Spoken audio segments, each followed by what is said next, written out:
Assalamualaikum warahmatullahi wabarakatuh. Selamat pagi, salam sejahtera untuk kita semua. Yang terhormat Bapak Kepala Kantor Administrasi FEB UGM, yang kami hormati Bapak Ibu Kasih dan juga Bapak Ibu kolega tenaga kependidikan di lingkungan FEB yang saya banggakan.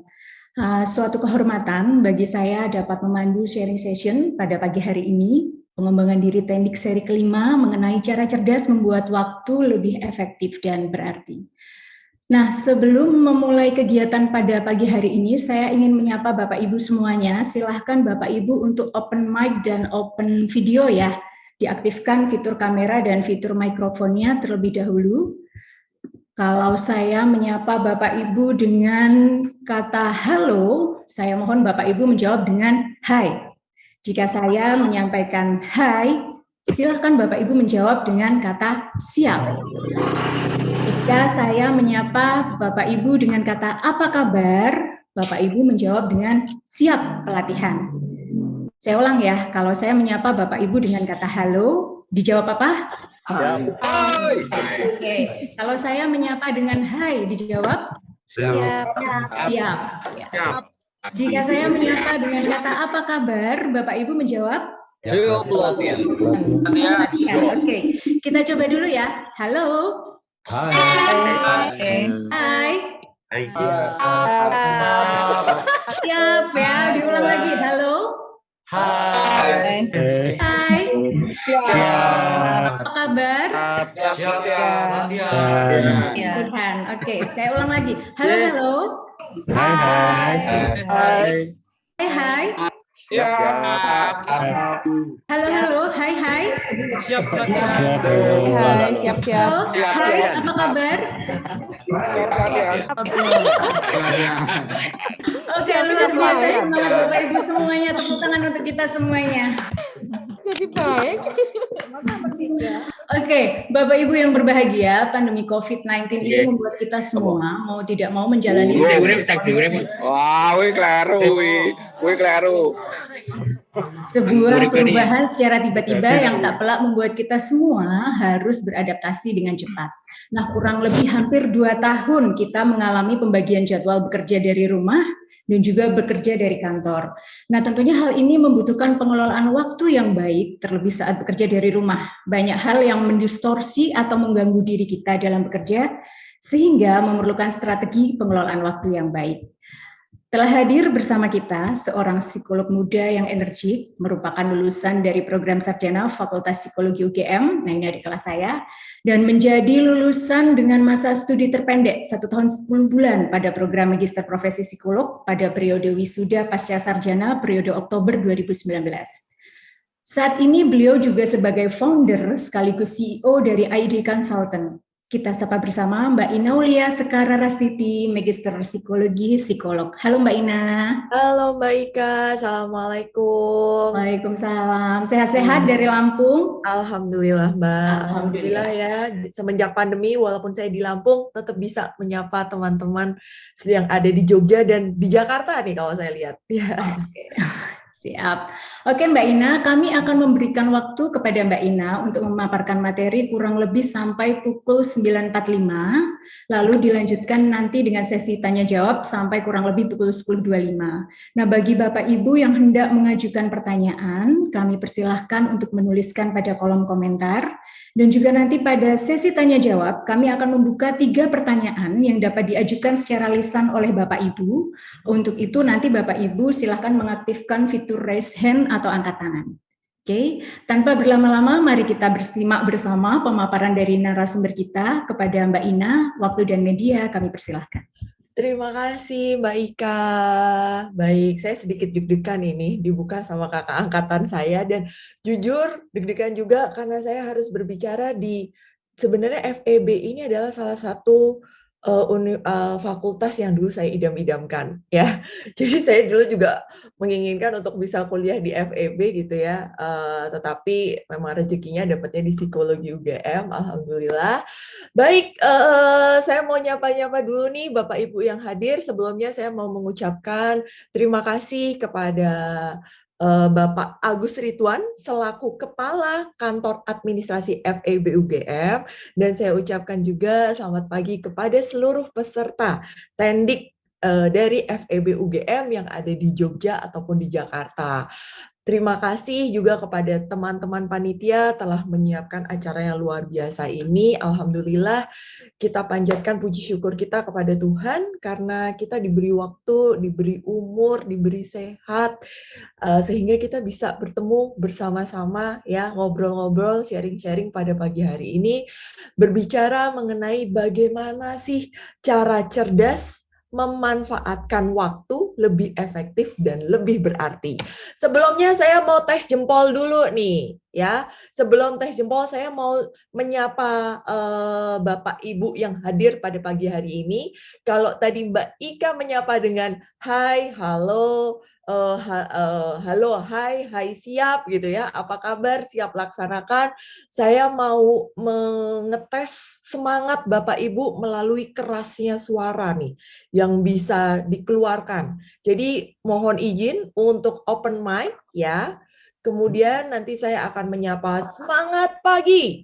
Dan silakan jawab pagi 3 kali sambil mengepalkan tangan ya. Di sini ada 302 yang hadir. Konon katanya Bapak Ibu ya, kalau kita bisa mengucapkan dengan lantang ya, ini tuh bisa mengurangi kadar kita loh. Bisa cukup mengurangi beban dalam hidup kita. Konon ini di jurnal, makanya ini untuk membuktikannya kita buktikan langsung ya. Oke, sudah siap ya? Semangat pagi! Siap. Pagi. Oke, masih hanya 10 orang yang hadir. Ini 300 peserta nih Pak. Kalau bisa tuh sampai stiker di laptop saya bergetar ya. Semangat pagi! Pagi! Semangat pagi!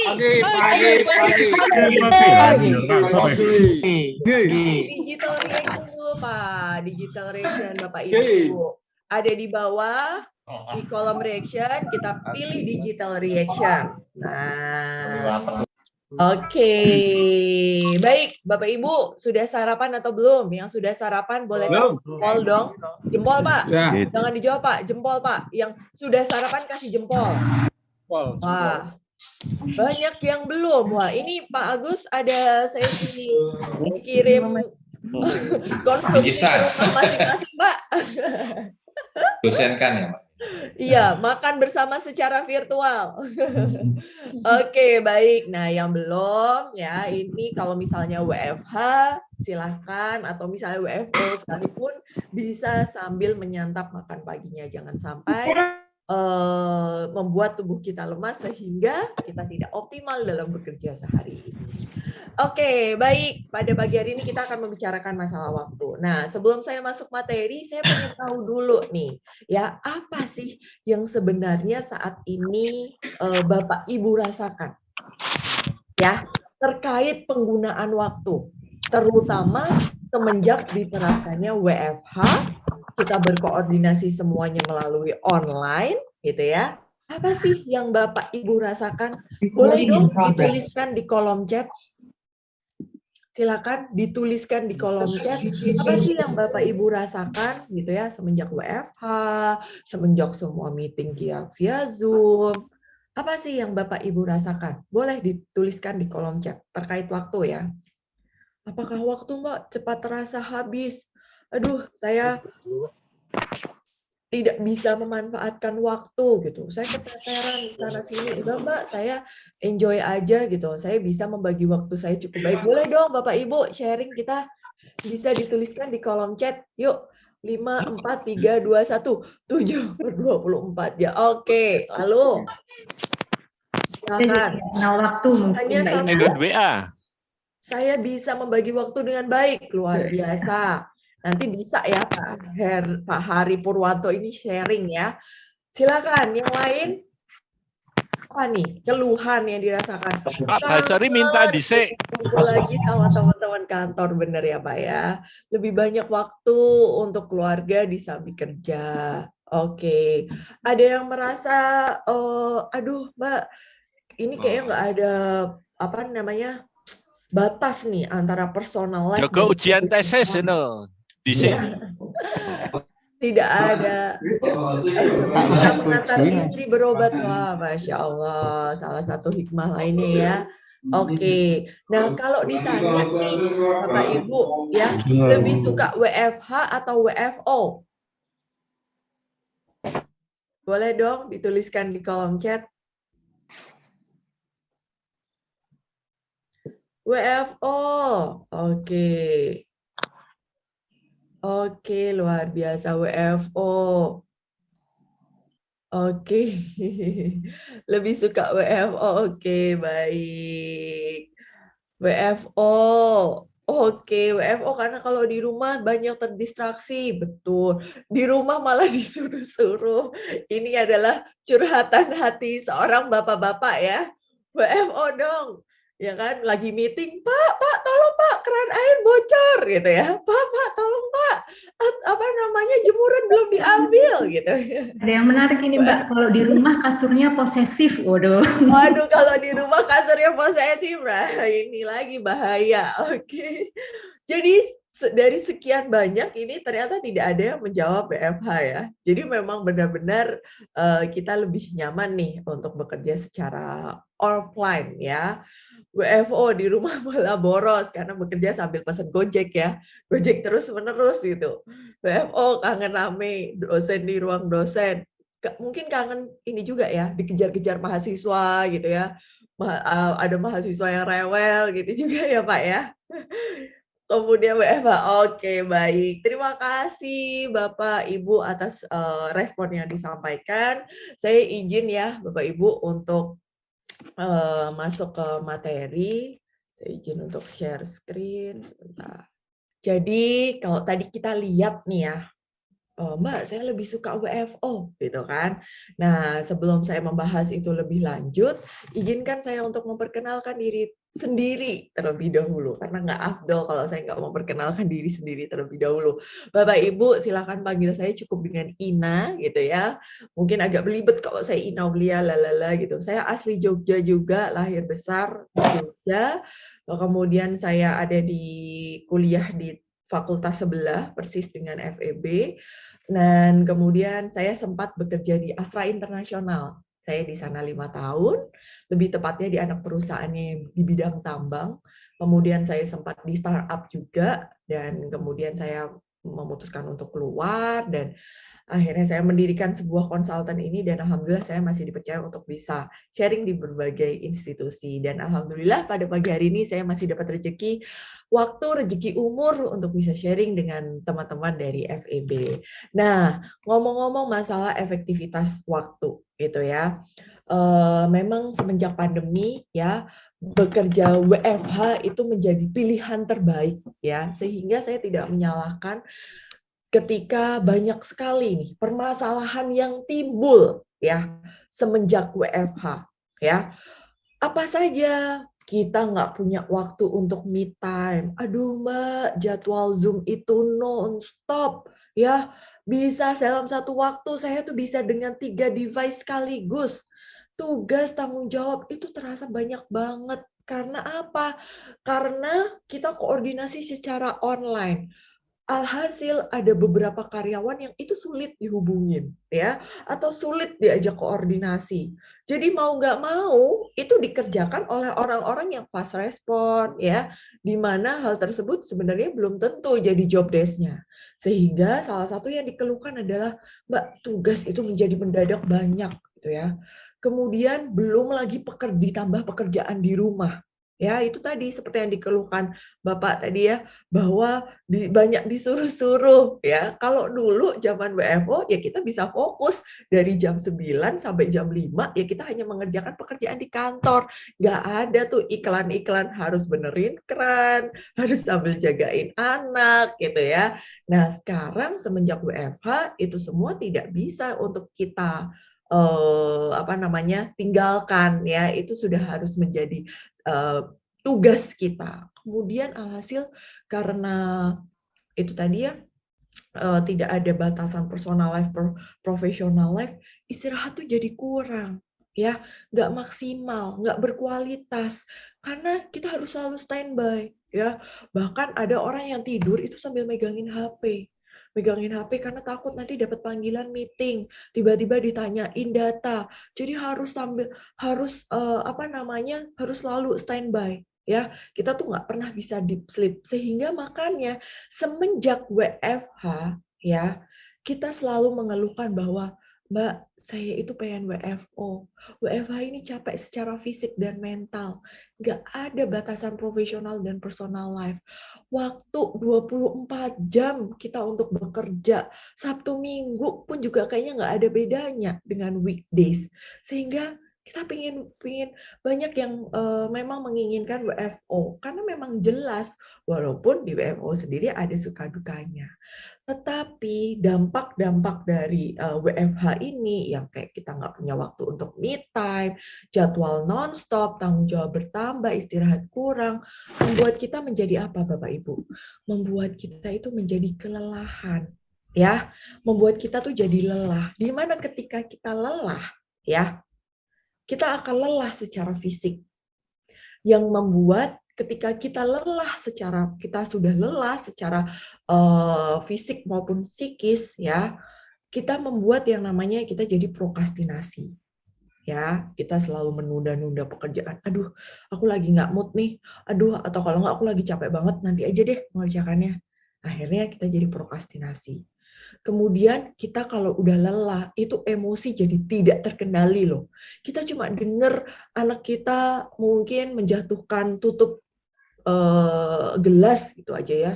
Kita bisa kemudian marahnya itu meledak-ledak. Ya, ini adalah salah satu indikator bahwa Bapak Ibu sudah mulai lelah secara emosi. Ya, jadi hal simple aja itu bisa memicu emosi kita. Nah, ini bisa dijadikan refleksi diri juga nih. Kemudian kalau kita sudah lelah, Bapak Ibu, ya, kreativitas tuh menurun loh. Pernah nggak Bapak Ibu merasakan, aduh, sulit sekali untuk berpikir, kok kayaknya mentok ya, kok kayaknya ide-idenya gitu-gitu aja ya, kok kayaknya kita udah sibuk dari tadi di depan laptop, tapi hasilnya nggak ada, hasilnya cuma sedikit, gitu ya. Nah, ini salah satu pertanda bahwa ya kita sudah lelah yang membuat kreativitas kita menurun. Kemudian ada kelelahan ini pun juga akhirnya membuat depresi. Ketika kita membiarkan kelelahan ini, terutama kelelahan psikis secara terus-menerus, ya, jangka panjangnya ini bisa depresi. Kemudian tentu saja lelah ini bisa membuat kita pun menjadi demotivasi, nggak semangat, ya. Aduh, aku exhausted, burn out, ya. Aku capek harus Zoom terus-menerus tiap hari ngeliatin laptop, ya, mendengarkan, ya. Kemudian yang setiap hari yang dipandang hanya laptop, koordinasi melalui WA, capek gitu. Capek secara fisik, capek secara psikis. Nah, akhirnya membuat kita tuh jadi nggak semangat. Yang akhirnya membuat kita demotivasi dalam bekerja. Kita nggak punya gairah untuk mencapai target, untuk memenuhi apa yang menjadi komitmen kita. Sehingga, Bapak Ibu, apa yang harus kita lakukan? Kita harus se-aware mungkin apabila alarm-alarm dalam tubuh kita ini sudah berbunyi. Ya, jangan sampai nih kita ini mengalami kelelahan terlebih dahulu. Jangan sampai kita sudah keluar simptom-simptom atau gejala-gejala yang ada di bawah ini terlebih dahulu, baru kita berubah. Jadi kalau bisa, kita sifatnya antisipasi, ya. Nah, sekarang gimana caranya? Ini yang akan kita bahas, ya. Kita tuh punya 168 jam, Bapak Ibu. Banyak banget kan? Tapi semenjak pandemi, 24 jam dalam sehari itu jadi kurang, ya. Bahkan 24 jam dalam sehari, 168 jam seminggu. Itu kayak kita ngerasa kurang, ya. Mungkin sebagian dari kita pernah juga berpikiran, gimana aku mau dikasih tanggung jawab lebih ya, gitu kan? Kalau tanggung jawab segini aja tuh kadang sudah kewalahan, ya. Gimana aku nanti jadi kepala, aku menjadi pimpinan, kalau misalnya sekarang saya baru menjadi staff saja sudah merasa kewalahan, gitu. Dan saya yakin Bapak Ibu ada banyak aspek dalam kehidupan kita yang ingin kita kembangkan, ya. Pasti Bapak Ibu gitu kan, aduh, aku tuh ingin mengerjakan hal lainnya loh, selain Zoom, selain apapun gitu ya. Aku ingin bercocok tanam, aku juga ingin memasak, aku ingin menghabiskan waktu dengan anak-anakku, atau mungkin aku ingin nonton drama Korea gitu ya, atau aku ingin ikut training di sana sini gitu. Pengen, tapi nggak ada waktu, nggak bisa gitu kan. Dan kalau kita punya masalah tersebut gitu ya, nah salah satu hal pasti yang bisa ditingkatkan itu adalah apa? Waktu. Ya, melalui apa? Melalui time management. Nah, sayang Bapak Ibu, sebagian banyak orang di Indonesia terutama masih menganggap time management ini bukan suatu hal yang penting. Ya, padahal sebenarnya time management ini suatu hal yang penting. Banyak di antara permasalahan-permasalahan kita yang timbul, itu sebenarnya kalau ditarik root cause-nya atau akarnya, itu adalah terkait bagaimana kita memanfaatkan waktu yang kita miliki. Tapi banyak di antara kita tuh yang nggak sadar. Alah, apa tuh time management? Udahlah, yang penting ngatur waktu, tahu jadwalnya ini, itu. Ketika jadwal kita masih sedikit, is okay, nggak masalah. Tetapi semakin bertambahnya peran kita, semakin bertambahnya keinginan yang kita lakukan, gitu ya, maka semakin banyak aktivitas yang kita akan jalani dalam sehari. Ya, sehingga time management ini adalah sesuatu yang harus kita perhatikan. Kita nggak bisa menganggap remeh lagi. Nah, sehingga banyak nih muncul tagline kalau tadi Pak Agus mengatakan, seandainya ya waktu itu bisa diulang, waktu itu sudah tidak bisa diulang lagi, gitu kan. Waktu itu adalah hal yang sangat kita inginkan, ya. Yang menurut kita tuh, aduh seandainya ya sehari ini 26 jam, 28 jam. Kalau misalnya udah ditambah 2 jam atau 4 jam dalam sehari, apakah Bapak Ibu bisa menggunakan waktu dengan baik?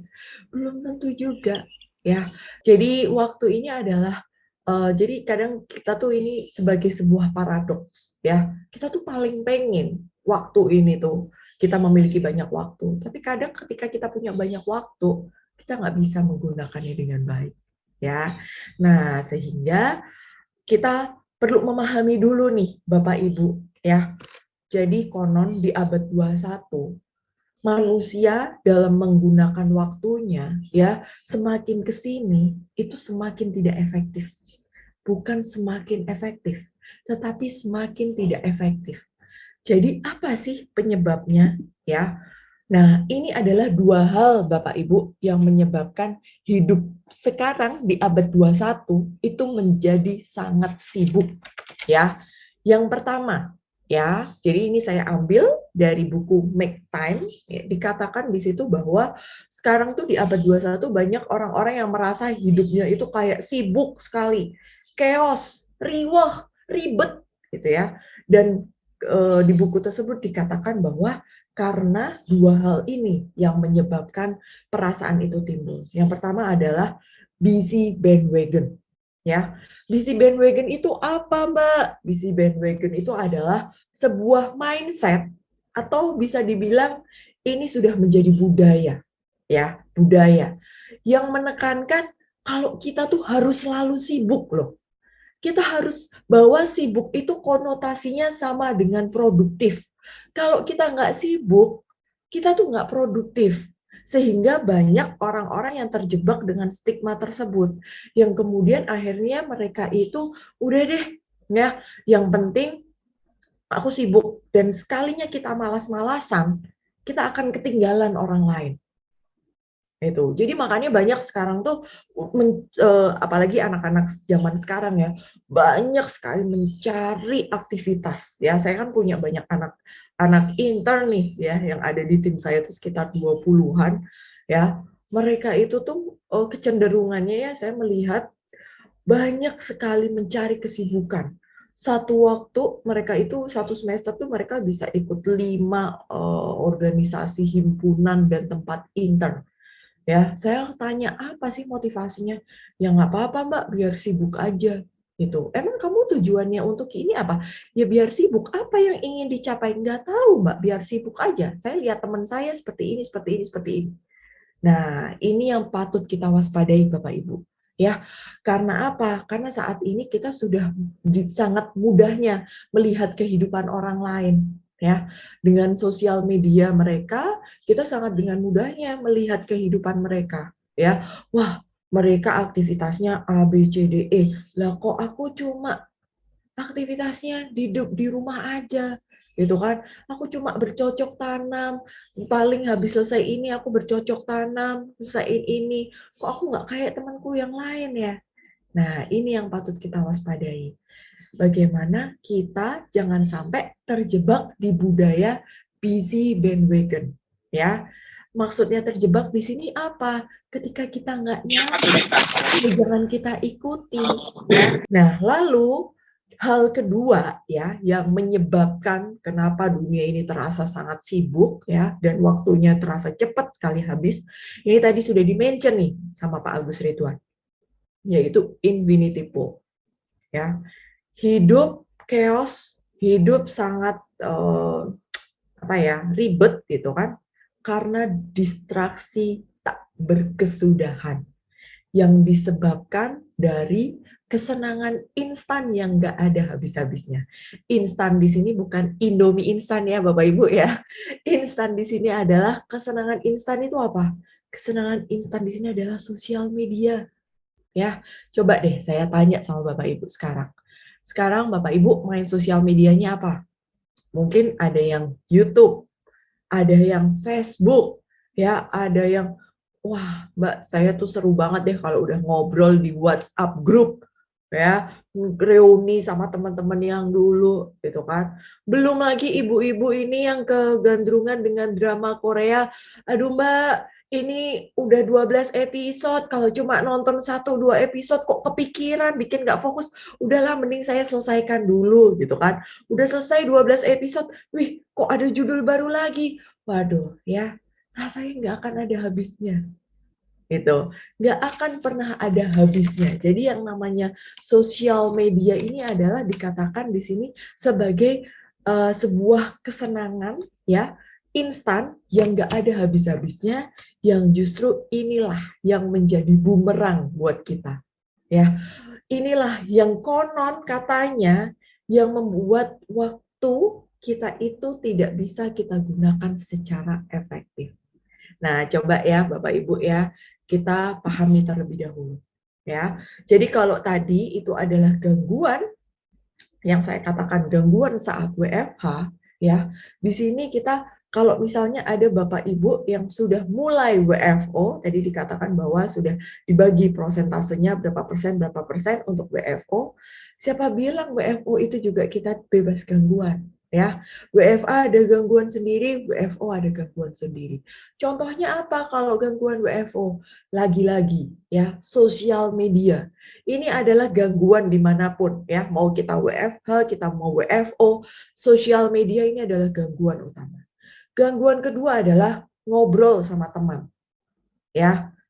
Belum niatnya adalah tanya data ini atau konfirmasi sesuatu. Tapi habis itu Bu, ngerti nggak? Ada info ini loh, ada gosip ini loh, tahu nggak?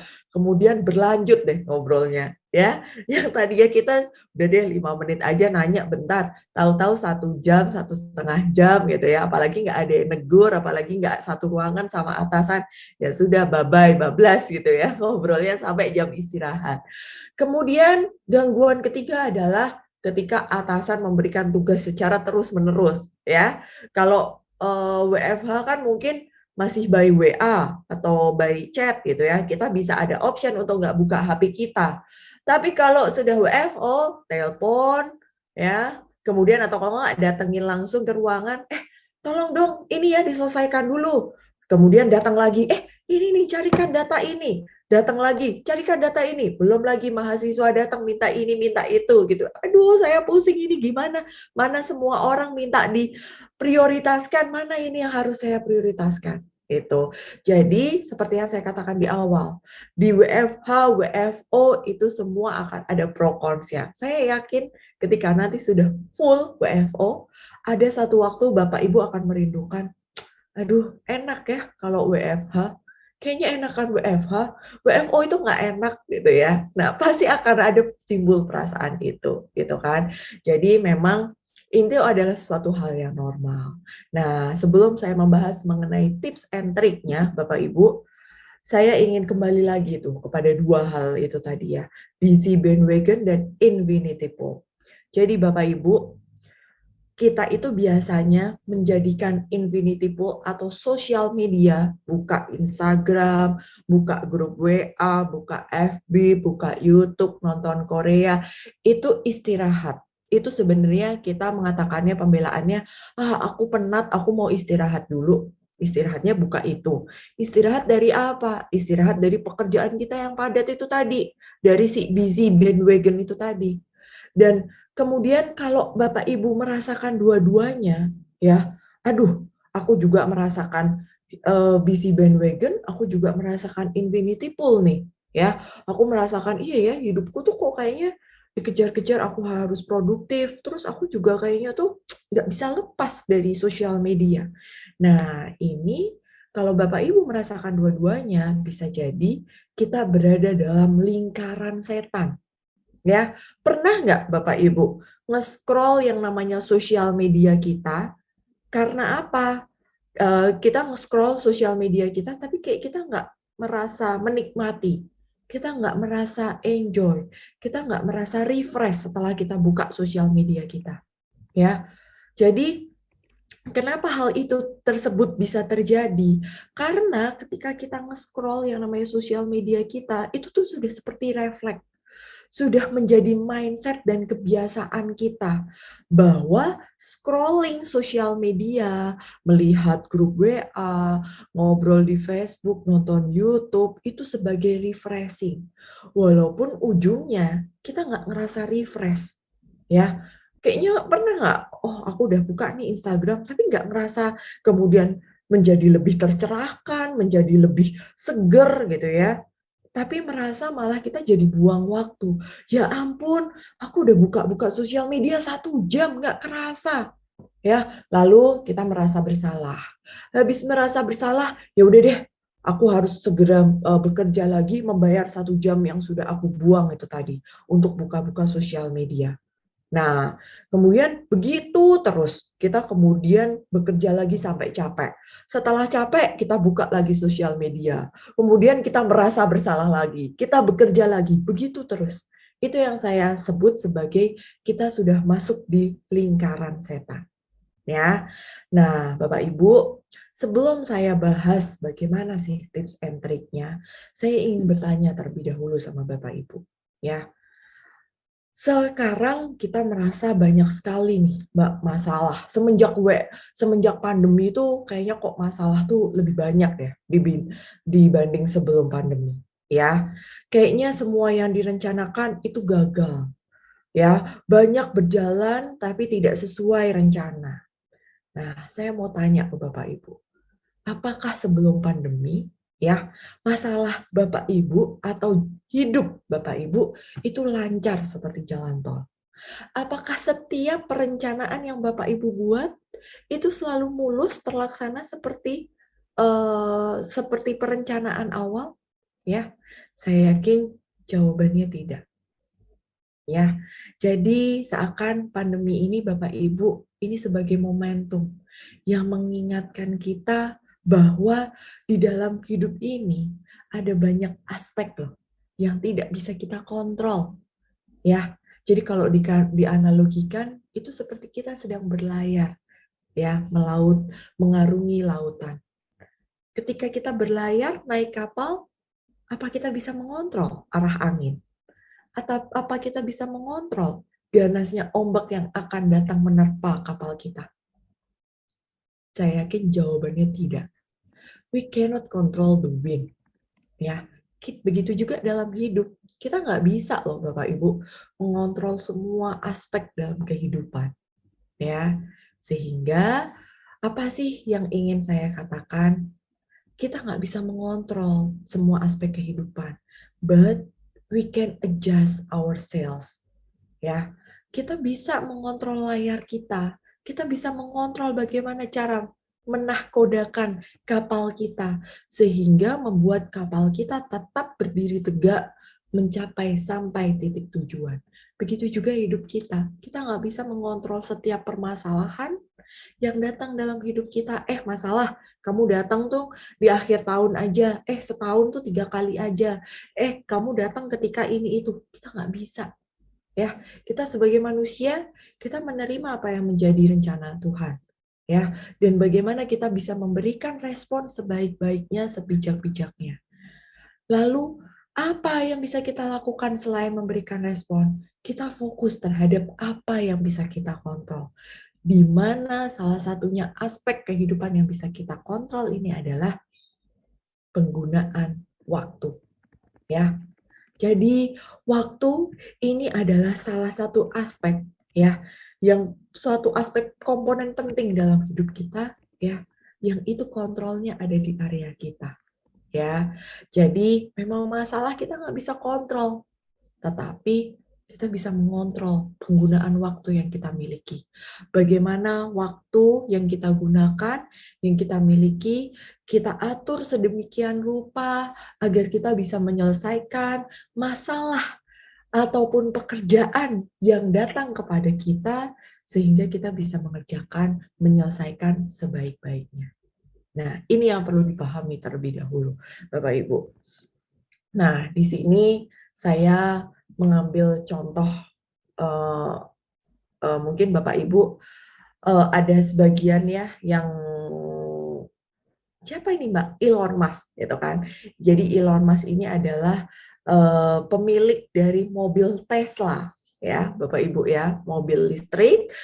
Nah, kenapa sih Mbak kok pakai ikonnya Elon Musk gitu ya? Apakah kita harus menjadi seorang Elon Musk? Kita nggak punya mobil listrik Mbak, kita bukan pendiri mobil listrik. Enggak Pak. Di sini saya hanya ingin mengajak Bapak Ibu ya untuk melihat perspektif lain ya. Elon Musk ini adalah seseorang ikonik ya. Dia tuh sangat ikonik. Dia itu bisa dikatakan kalau ditanya, Mbak, orang tokoh yang bisa memanage waktunya dengan baik itu siapa? Ya, jawabannya adalah Elon Musk. Dia itu luar biasa sibuknya, ya. Jadi kalau ditanya dia itu sekarang memimpin perusahaan di SpaceX dan Tesla, dia menghabiskan waktu 90%-nya, Ventura lainnya 10%, dan dia memiliki waktu tidur 6 sampai 6,5 jam. Kalau kita lihat, ini sibuk banget ya. Tapi ya, kalau kita lihat gitu kan, Elon Musk ini kreativitasnya tetap luar biasa. Padahal kalau orang load-nya tinggi, kita jadi lelah dan kemudian nggak kreatif. Nah, Elon Musk ini, dia load-nya tinggi, ya, tapi dia nggak lelah, sehingga dia tetap kreatif. Nah, ini perspektif ini yang ingin saya ajak Bapak Ibu untuk melihatnya. Gimana ya kita belajar dari seorang Elon Musk mengatur waktunya di antara jadwal yang sangat luar biasa banyak, padat gitu ya. Elon Musk ini tetap bisa efektif bekerja dan dia bisa memberikan ide-ide brilian ya. Nah, jadi nanti saya akan sharing beberapa metode ya.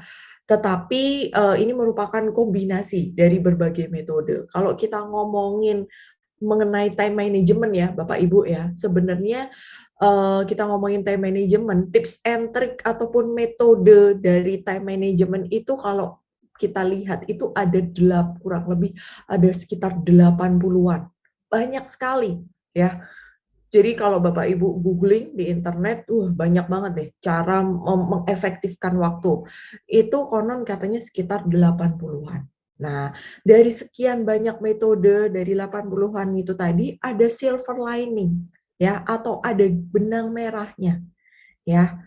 Di mana untuk tujuan dari time management ini adalah agar kita bisa fokus. ya.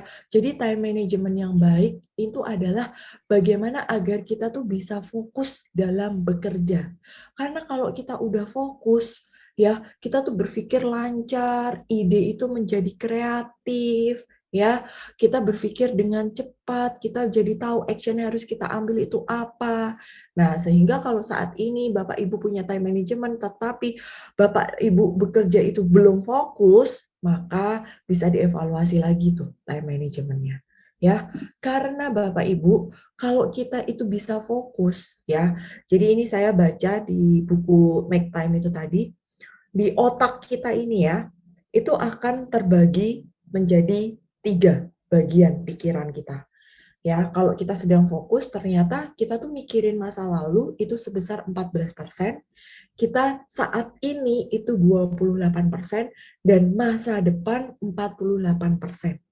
Ya, jadi makanya saya baca di buku itu, Mbak, situasi-situasi fokus itu yang seperti apa? Ya, situasi-situasi fokus itu keadaan seperti misalnya nih, Bapak Ibu, kita lagi mandi, gitu ya.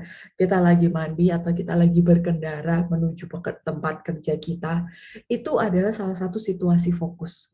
Ya, makanya kadang Bapak Ibu suka merasa nggak, kalau lagi mandi kita tuh merencanakan habis ini saya mau ngapain, mau ngapain, mau ngapain.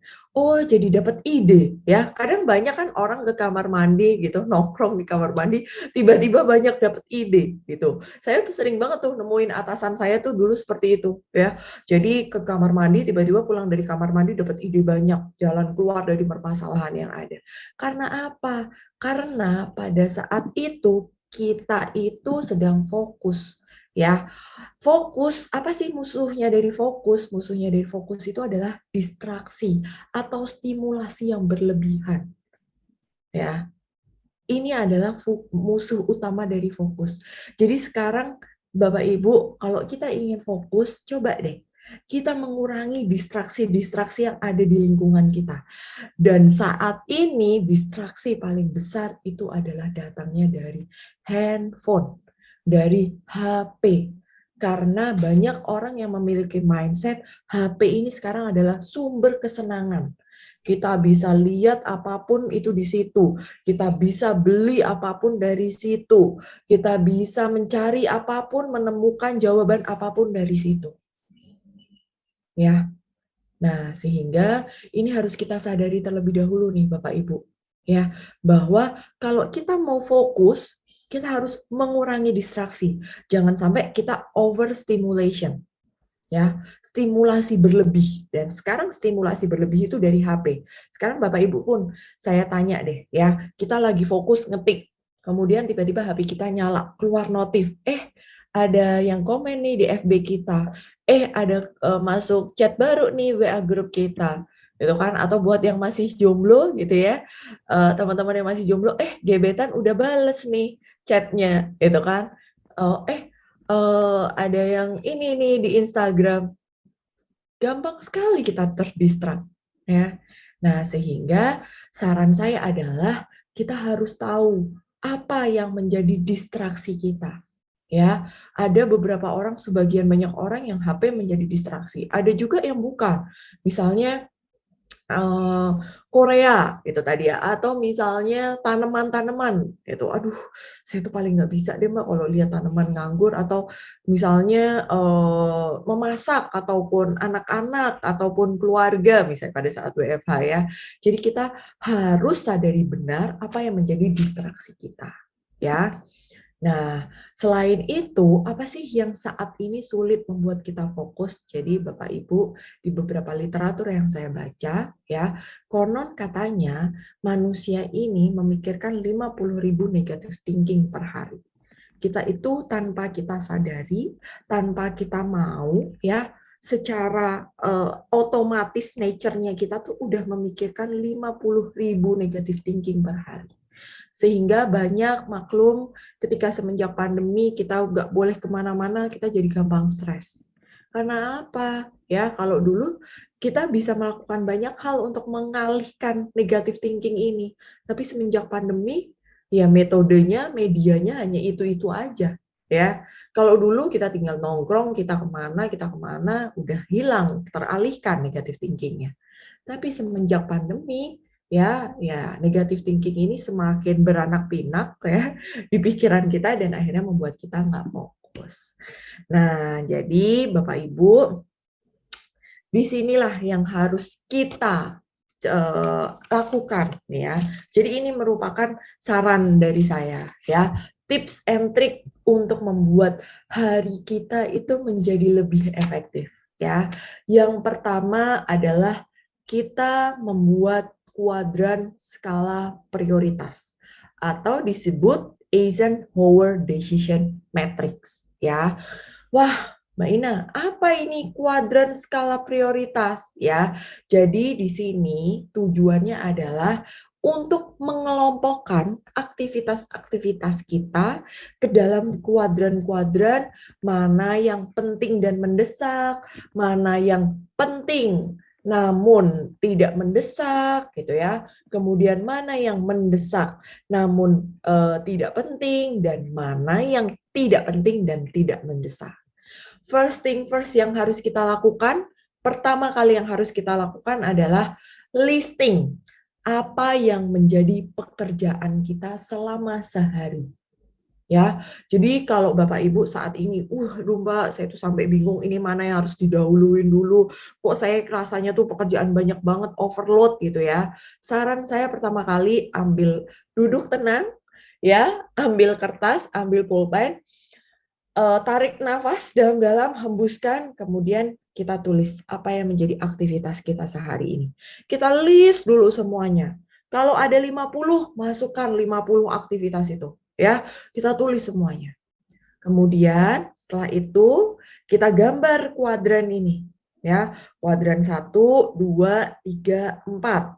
Ya, kita kemudian pilih-pilih mana dari aktivitas yang sudah kita list itu tadi untuk masuk di kuadran penting dan mendesak. Jadi kalau di kuadran penting dan mendesak ini, Bapak Ibu, ya, masukkan hal-hal penting dan wajib diselesaikan hari itu juga. Ya. Dan ingat ya Bapak Ibu, tolong jangan tuliskan terlalu banyak. Karena kalau terlalu banyak nanti malah jadi nggak produktif. Terus ada yang bilang, Mbak, saya udah masukin nih, tapi banyak sekali. Tips dari saya adalah baca ulang lagi, ya, tinjau lagi. Mana nih aktivitas-aktivitas ini yang kalau nggak kita selesai, yang wajib harus diselesaikan hari ini, yang memang deadline-nya hari ini juga. Jadi kalau ditanya, gimana ya Mbak caranya menentukan based on dari deadline, ya, mana deadline-nya dan yang paling penting, ya, yang paling kira-kira dampaknya itu dibutuhkan skalanya atau scope areanya itu cukup luas, ya. Jadi dari waktu dan coverage area, cakupan dampak dari pekerjaan kita itu, ya. Nah, ketika udah kita pilih-pilih, masukkan di kuadran 1. Kemudian kita pilih-pilih lagi, masukkan di kuadran 2 atau penting namun tidak mendesak, ya. Penting tidak mendesak itu adalah seperti tugas atau pekerjaan yang penting ya Bapak Ibu, namun deadline-nya tuh nggak harus saat ini juga. Ya, kita bisa cicil secara bertahap. Walaupun dan kuncinya untuk berhasil ya, untuk berhasil jangan sampai kuadran ini kemudian pindah ke kuadran 1, kuncinya adalah jangan menunda Bapak Ibu, jangan prokrastinasi. Ini yang membuat kita itu kemudian banyak pekerjaan-pekerjaan yang lari di kuadran 1 karena kebiasaan kita sendiri sebenarnya, kebiasaan menunda. Ya, jadi ketika kita sudah memasukkan di kuadran 2, kita jangan lupa buat target waktu. Ini harus diselesaikan kapan. Dan kita harus komit, konsisten, tertib untuk menaati jadwal yang sudah kita buat. Ya, karena ketika kita menunda, itu sebenarnya sia-sia kita bikin kuadran ini. Ya. Kemudian Q3, ya, bagaimana kita menjawab Q3 ini adalah mendesak namun tidak penting. Nah, ini berisi hal-hal penting, namun harus tetap dikerjakan. Seperti menjawab personal call, menjawab email. Kemudian ada ini waktu itu tanya, Mbak, ini kalau misalnya ada teman saya yang curhat mau bunuh diri, gimana Mbak? Ini kan penting, nggak mungkin kalau saya tunda-tunda ini nanti teman saya bisa bunuh diri. Gitu. Benar, jadi ini makanya masuk Q3. Jadi tips and trick untuk memilih aktivitas-aktivitas yang masuk ke Q3 itu adalah aktivitas-aktivitas yang memang harus kita kerjakan, tetapi bisa kita delegasikan. Ya, jadi ini nih aktivitasnya ini penting nih. Ya, aktivitasnya nih ini mendesak nih, urgent nih, harus dikerjakan sekarang juga. Tetapi ini ternyata bisa digantikan kok, nggak harus aku.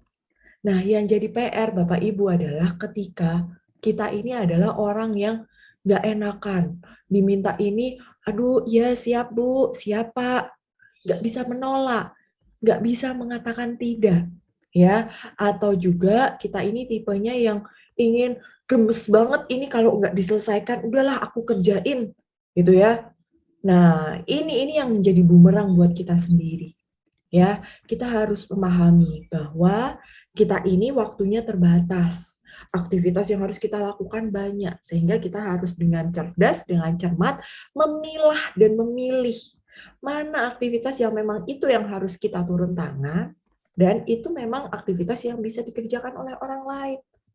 Gitu. Ini challenge-nya kalau di Q3 ini adalah yaitu tadi, kita nggak bisa mengatakan tidak, atasan datang gitu kan dengan pekerjaan-pekerjaannya, padahal sebenarnya ini bukan job desk kita, tapi ini job desk orang lain, gitu kan. Tapi karena atasan udah trust sama kita, dan ya udah deh, biar bisa nambah penilaian kinerja, gitu kan. Biar bisa ini, ya udahlah saya kerjain aja, dan alhasil akhirnya membuat kita apa? Kita sendiri yang babak belur, Bapak Ibu. Ya, sehingga kuncinya kita harus bisa tegas mengatakan tidak, tegas untuk memang ini bukan pekerjaan saya atau ini bisa digantikan oleh orang lain, gitu. Dan Q4, Q yang terakhir ya, ini adalah untuk pekerjaan-pekerjaan tidak penting dan ternyata banyak orang yang terjebak di Q4 ini Bapak Ibu. Yang akhirnya membuat ya ketika ini Bapak Ibu ya, Bapak Ibu sekarang melis pekerjaan dan ternyata banyak Q1, itu adalah salah satu indikator bahwa ternyata selama ini kita terlalu banyak mengerjakan pekerjaan di Q3 dan Q4. Kita terlalu banyak menghabiskan waktu kita di Q3 dan Q4. Itu menunjukkan berarti time management kita belum baik. Ya, ketika pekerjaan kita masih banyak yang di Q1. Ya. Dan memang benar ternyata banyak orang yang menghabiskan waktu untuk ini tadi sosial media, nonton acara TV, banyak baca buku yang kurang relate dengan pekerjaan, gitu kan. Nah, sehingga ini saya sarankan untuk berhati-hati. Nah, PR-nya itu apa? PR-nya adalah bagaimana kita bisa sebenarnya menertibkan diri kita sih. Bagaimana kita bisa tegas sama diri kita untuk nggak malas, untuk yaitu tadi kasur melawan keposesifan kasur itu tadi kan, kemudian untuk mengatakan stop bermedia sosial, itu kan, mengatakan stop sama cowok-cowok ganteng di drama Korea, gitu kan. Nah, jadi memang ini challenge kita, ya, dan kuncinya ya hanya pada diri kita, gitu. Jadi kalau ditanya ya, Mbak, kunci keberhasilannya itu apa? Ketika saya udah buat nih, Mbak, kuadran ini, saya udah membagi aktivitas-aktivitas saya besok. Tapi kok ternyata saya masih nggak ngerasa, kalau bahasa Jawanya kedandapan, ya. Saya masih kedandapan juga gini, Mbak. Saya masih merasa aduh load-nya tinggi banget gitu ya. Nah, saya tanya, sejauh mana komitmen Anda dalam menjalankan kuadran tersebut? Ya. Sejauh mana kedisiplinan Anda dalam menjalankan kuadran tersebut. Seperti itu ya. Jadi pertama kita harus membuat skala prioritas ini. Kemudian yang kedua adalah yang ingin saya Bapak Ibu pahami, Bapak Ibu, kita tuh nggak bisa loh memiliki atau melakukan segala hal dalam satu waktu.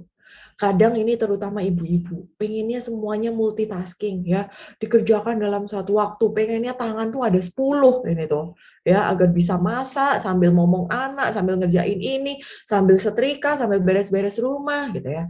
Ibu-ibu ya harus di stop seperti itu. Kita nggak bisa melakukan semuanya itu dalam satu waktu.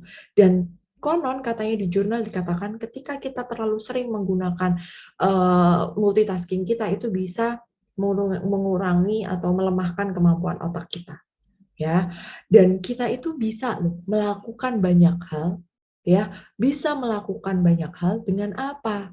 Dengan kita fokus satu hal ini selesai, pindah ke hal yang lainnya. Satu hal ini selesai, pindah ke hal lainnya.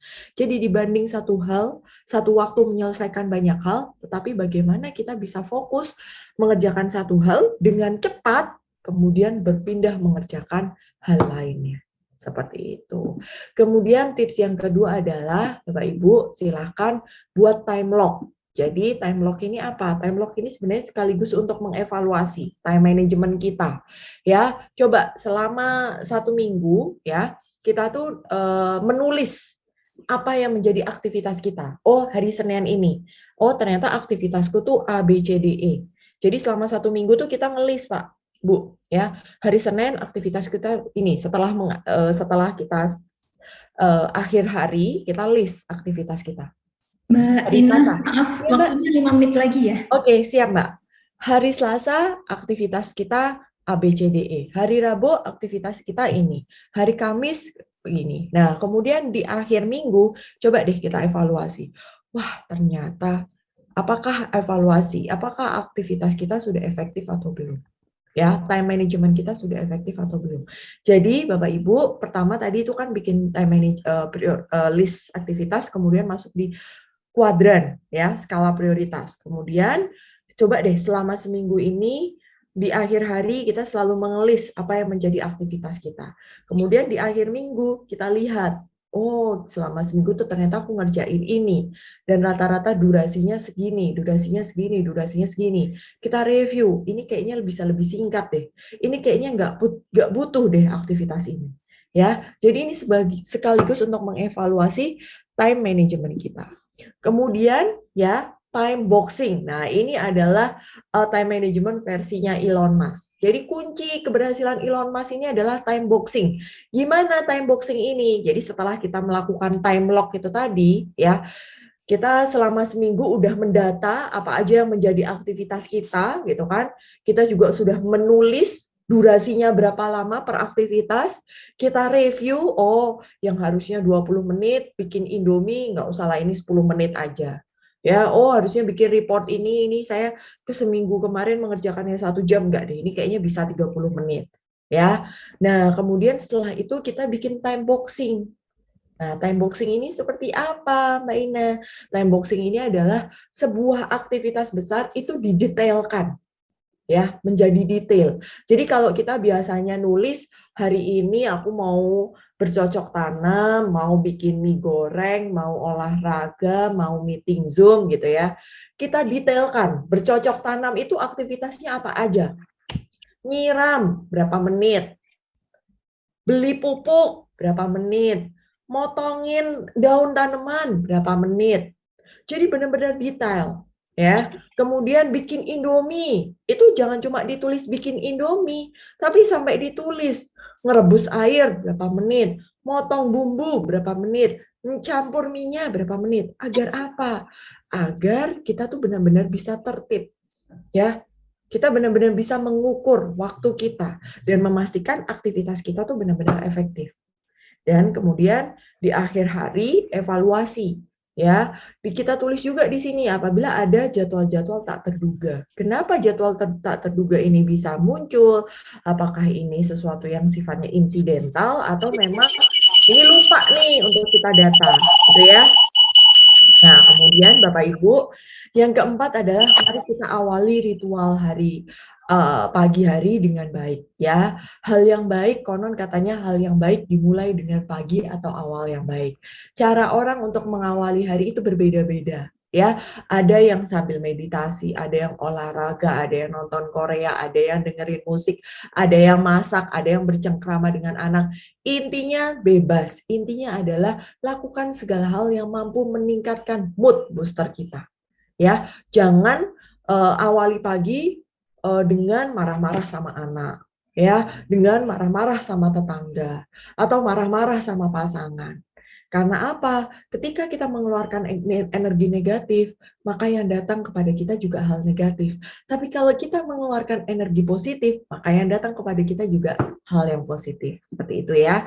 Kemudian tips yang kelima adalah bagaimana kita mampu mengoptimalkan waktu prima.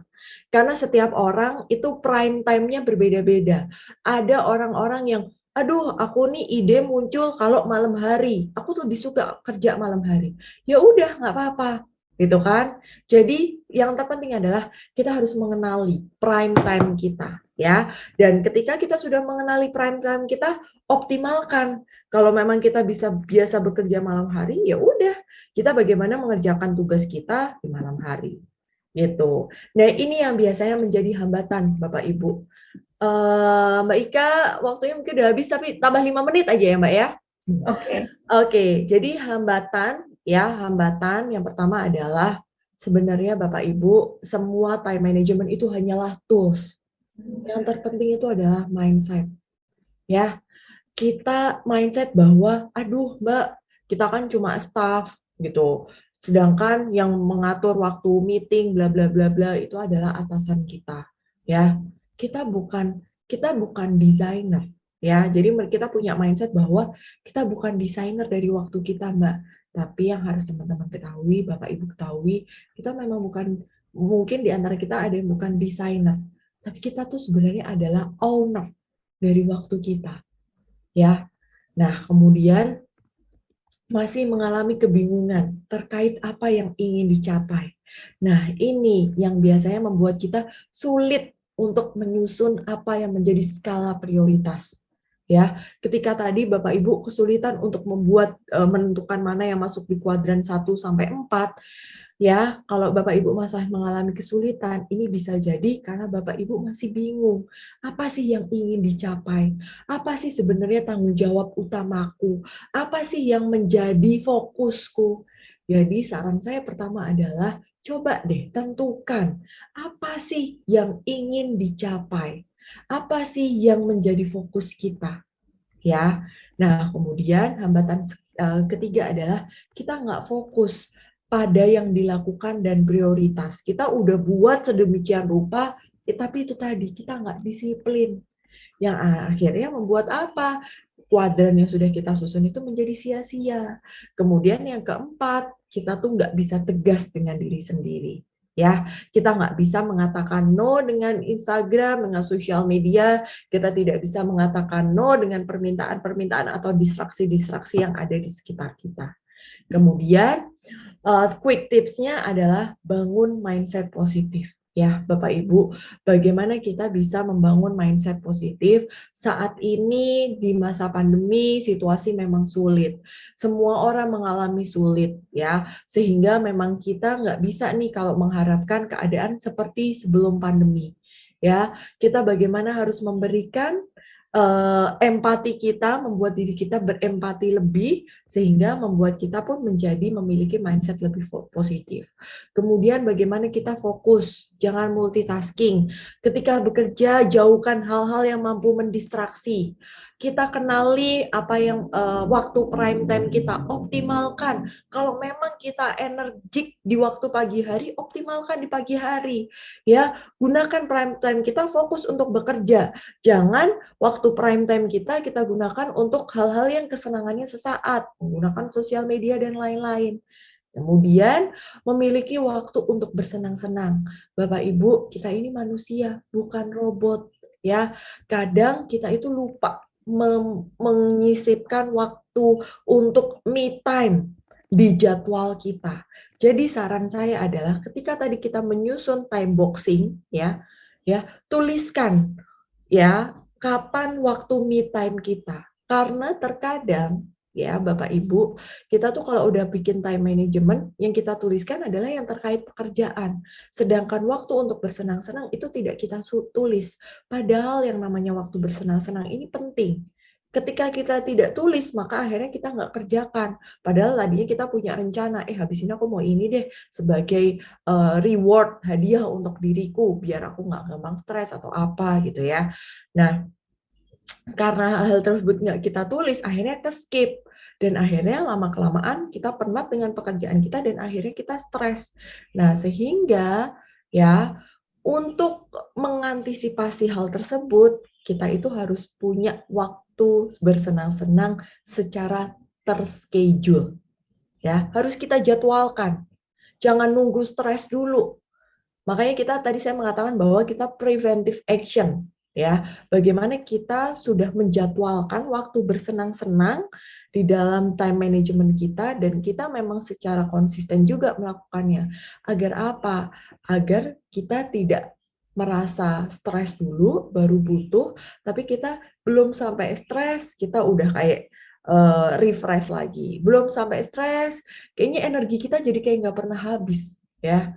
Itu kalau saya analogikan adalah mesin mobil habis dipakai jalan jauh, jangan sampai nunggu alertnya keluar atau mobil kita bermasalah dulu baru kita servis, ya. Tapi kita sudah memang servis secara berkala, ya. Jadi itu sifatnya preventif. Jadi begitu juga diri kita tuh bukan mesin.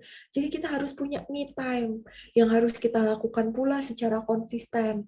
Ya, ini adalah sebagai preventive action kita. Jangan sampai diri kita sebagai mesin ini udah rusak duluan, baru kita berikan me time, ini akan lebih sulit memperbaikinya dan akan lebih mahal biayanya.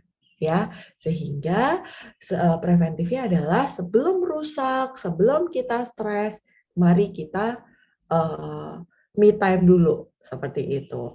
Kemudian kalau kita mau tidak bosan, buat jadwal yang berbeda tiap harinya. Ya, karena manusia itu akan menjadi tidak kreatif ketika kita menjalani hidup secara monoton. Sehingga tips dari saya adalah jangan buat jadwal itu langsung seminggu, ya, sebulan, buat jadwal per hari dan coba berbeda-beda tiap harinya. Kemudian buat reminder dan asertif Bapak Ibu kalau memang itu tadi bukan pekerjaan yang ada di area kita atau pekerjaan tersebut bisa didelegasikan, ya, kita bagaimana bisa secara asertif mengkomunikasikan. Dan yang terakhir adalah bagaimana kita bisa realistis, ya. Kita nggak bisa loh menyelesaikan semuanya dalam satu waktu, tangan kita cuma 2, waktu kita cuma 24 jam, jadi bagaimana kita bisa realistis, menentukan apa yang menjadi tujuan kita, sehingga kita bisa menentukan apa yang menjadi prioritas kita, ya. Dan terakhir, Bapak Ibu, ya, tidak ada yang baku dalam bagaimana menjalani kehidupan ini. Kalau saya mengatakan bahasa Inggrisnya, nggak ada aturan baku lah to live your life, untuk menjalani hidup tuh nggak ada aturan baku. Begitu juga sebenarnya ketika kita membuat time management, ya, tailor your life. Ya, kombinasikan hal-hal yang berbeda karena tidak ada aturan baku. Yang terpenting adalah kita tahu apa yang menjadi fokus utama tanggung jawab kita. Dengan kita tahu apa yang menjadi fokus tanggung jawab utama kita, kita kemudian bisa tuh menyusun, oh, warna ini yang lebih besar, oh, warna hijau yang lebih besar, gitu ya. Oh, waktu untuk bekerja hari ini lebih besar. Wah, ini udah aku kerjakan semuanya. Ya udah, besok berarti waktu bersama keluarga yang lebih besar, ya. Jadi nggak ada aturan baku sebenarnya. Waktu kerja itu harus lebih besar dibandingkan waktu keluarga. Waktu me time itu harus cuma sedikit prosentasenya gitu. Tidak ada. Ya, kembalikan lagi kepada apa yang menjadi fokus tanggung jawab kita. Dengan begitu kita bisa menyusun skala-skala prioritas tersebut. Kapan waktu keluarga itu harus lebih banyak dibandingkan waktu bekerja, kapan waktu me time itu harus lebih banyak dibandingkan waktu bersama keluarga atau waktu bekerja. Kuncinya adalah dengan kita mengetahui apa yang menjadi fokus utama dan tujuan kita. Dengan begitu kita bisa tailor our life. Kita bisa mengkomunikasikan hal-hal, aktivitas-aktivitas yang berbeda-beda, ya, Karena sejujurnya tidak ada aturan baku. Yang tahu bagaimana cara menggunakan waktu paling efektif itu adalah diri kita. Tapi terkadang diri kita itu terlalu suka membohongi diri, ya, membohongi diri, kita tidak mengetahui, itulah yang sebenarnya jujur menjadi penghambat utama, ya. You can have a better tomorrow if you are thinking about yesterday all the time. Kita nggak akan pernah bisa membuat hari esok lebih baik kalau kita masih terus menyalahkan masa lalu, atau kita terus tidak bisa move on terkait masa lalu, menyesali keadaan yang sudah lampau. Kita nggak akan pernah bisa mendapatkan hari esok yang lebih baik. Sehingga Bapak Ibu, waktu yang sudah kemarin kita miliki sudah berlalu dan kita kurang optimal dalam menjalankannya, mari kita ikhlaskan. Saat ini bagaimana kita berusaha, ya, fokus, mengetahui, pertama mengetahui dari apa sih yang ingin menjadi fokus dan tujuan kita. Kemudian setelah itu kita buat skala prioritasnya, aktivitas-aktivitas yang mampu menunjang fokus dan tanggung jawab kita. Dan kuncinya adalah bagaimana kita komitmen, konsisten, disiplin dalam menjalani apa yang sudah kita buat. Karena sebaik apapun time management menjadi sia-sia ketika kita tidak konsisten dalam menjalankan. Baik, terima kasih. Sekian pemaparan saya. Semoga apa yang saya sampaikan bermanfaat. Kita lanjut tanya jawab. Saya kembalikan lagi kepada Mbak Ika. Silakan, Mbak. Oke, terima kasih Mbak Ina. Menarik sekali ya tentang time management ini. Saya mau flashback sedikit sekaligus curhat Mbak Ina. Jadi di awal-awal, bukan di awal, tapi di pertengahan WFH-WFO itu saya sempat psikosomatis. Jadi rasanya burnout dan efeknya sampai ke fisik ya. Kalau malam saya biasa aja, santai-santai aja, weekend juga senang-senang aja gitu, goes gitu. Tapi setiap pagi hari pada hari kerja mulai jam 7 simptom itu timbul, mual, pusing dan sebagainya. Itu yang sempat hampir sebulan itu cukup mengganggu saya dan ya saya merasa bahwa ini sudah benar-benar nggak sehat. Akhirnya saya berusaha mengendalikan diri saya sendiri bahwa saya tidak mungkin mengerjakan segala sesuatu selama WFH ya, itu dengan cepat dan sebagainya. Ya saya harus bikin prioritas. Akhirnya saya tutup paket data saya. Setiap jam 9 malam sudah saya off-kan, saya nggak mau lagi lihat HP, tidur, ya bikin waktu me time dengan keluarga, kapan saya menjadi seorang ibu, kapan saya menjadi seorang istri, kapan saya menjadi seorang karyawan, kapan saya harus involve dengan masyarakat di rumah dan sebagainya ya. Alhamdulillah ya dengan proses itu ya sekarang sudah better, jauh lebih baik gitu. Even itu lulusan psikologi ya tetap kena. Karena memang ilmu adalah untuk Anda Mbak, bukan untuk kita kan. Oke, ya ini sudah ada pertanyaan di kolom chat, Mbak Ina, saya bacakan. Yang banyak sekali nih Mbak. Iya banyak sekali. Yang pertama dari Mas Diki Permana dari FEB UGM Jakarta. Bagaimana work from home mempengaruhi kesehatan psikologis? Apa yang dapat seorang pimpinan lakukan untuk memastikan bahwa karyawannya tetap fokus, berkomitmen, dan bahagia? Nah, yang terakhir nih Mbak yang agak berat nih. Ya. Oke, baik Mas Diki ya. Ini langsung dulu ya Mbak ya. Saya langsung jawab ya Mbak ya. Oke, siap. Nah, ini yang sering banget nih jadi pertanyaan gitu kan, dan ini juga yang sering dikatakan sebagai hambatan. Mbak, saya tuh udah ngatur waktu, saya juga pengen kayak gitu, tapi gimana dong kalau saya ini cuma staff gitu kan, sedangkan yang menentukan jadwal Zoom itu adalah atasan gitu, itu gimana gitu. Nah, apa yang harus saya lakukan? Kan saya nggak mungkin menolak gitu kan. Memang saya mengatakan benar ya, yang namanya atasan itu adalah aspek penting dalam kesehatan mental seorang karyawan ya, sehingga memang mau tidak mau ini tuh atasan tuh pun juga harus diberi informasi terkait hal tersebut, terkait kesehatan mental para karyawannya ketika diminta bekerja terus-menerus ya. Tetapi sekarang ya Mbak, apakah mungkin saya harus menginfokan atasan saya terkait kesehatan mental? Saya bisa dipecat Mbak, atau saya bisa dipindahkan gitu kan kalau saya ingin info tentang kesehatan mental. Oke, jadi yang pertama yang harus kita lakukan Mas Diki ya, kita bagaimana harus membangun mindset ya, bahwa saat ini itu memang situasi pandemi itu tidak ada yang tidak terkena imbasnya. Semua orang bekerja keras untuk bisa survive ya, untuk bisa survive, menyesuaikan diri terhadap segala perubahan akibat pandemi ya, sehingga kita perlu membangun mindset. Yang pertama adalah ya memang semenjak pandemi dan masa-masa pandemi, bagaimana kita harus bekerja lebih ekstra dibandingkan sebelumnya. Ya, itu pertama yang harus kita pahami, bahwa ya memang sekarang ini kita harus gotong royong bersama-sama ya, kita harus memahami dari pihak atas pun juga mereka berusaha agar operasional tetap jalan ya, keadaan tetap jalan, tetap baik-baik aja ya, sehingga kita di bawah pun juga harus mengimbangi. Nah, itu mindset yang harus dibangun. Ya, kemudian yang kedua adalah bagaimana kita mencoba secara asertif ya, berkomunikasi kepada atasan kita, menyampaikan bagaimana yaitu tadi agar tidak melakukan koordinasi melalui Zoom secara berlebihan pada waktunya gitu kan, tidak memberikan pekerjaan secara berlebihan. Tapi itu tadi, yang pertama harus kita lakukan adalah ambang batas berlebihannya kita tuh juga harus dinaikkan ya, karena memang saat ini adalah situasi sulit, bukan situasi yang mudah. Itu mindset yang harus kita bangun terlebih dahulu. Jadi memang kita harus saat-saat ini tuh bekerja lebih ekstra.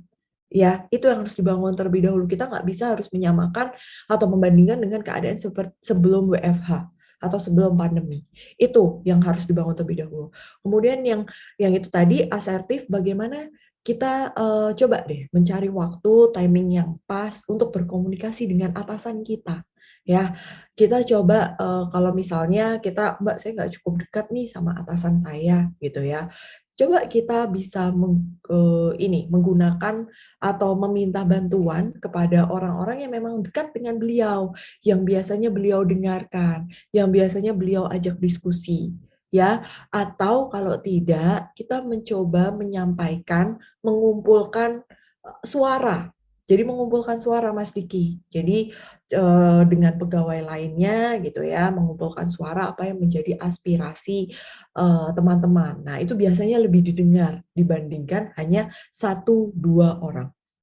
Ya. Nah, kemudian kalau ditanya WFH ini memang benar-benar mempengaruhi psikologis gitu kan. Ya, itu seperti yang tadi saya jelaskan, bahwa ketika kita WFH kemudian kita lelah ya, bisa lelah secara fisik dan itu akhirnya bisa juga secara psikis ya. Apalagi kalau secara psikis gitu. Kita misalnya terus-terusan Zoom ya, kemudian akhirnya kita aduh capek nih gitu kan, gini terus, bosan, monoton, ya itu akhirnya mempengaruhi emosi kita, yang akhirnya itu mempengaruhi psikis kita, ya mungkin nggak capek secara fisik, Zoom terus-menerus nggak capek secara fisik, tapi kita bosan, monoton, ya akhirnya itu mempengaruhi psikis kita. Aduh di rumah aja, nggak bisa keluar, belum lagi sama kerjaan rumah, gitu kan. Belum lagi pikiran-pikiran negatif gitu. Ya itu juga akan secara tidak langsung tanpa kita sadari itu juga akan mempengaruhi psikis kita. Jadi WFH ini sangat banyak orang semenjak WFH tingkat stresnya meningkat. Ya, karena apa? Ya karena itu tadi, karena tempat kita terbatas ya, yang kita temui hanya tembok itu lagi, orang itu lagi gitu kan. Sedangkan ibaratnya masalah itu semakin banyak, tapi pintu jalan keluarnya itu cuma satu, yaitu stay di rumah gitu kan. Kalau dulu masalah sebanding dengan jalan keluarnya atau untuk pengalihan dari pikiran kita terkait masalah tersebut gitu kan.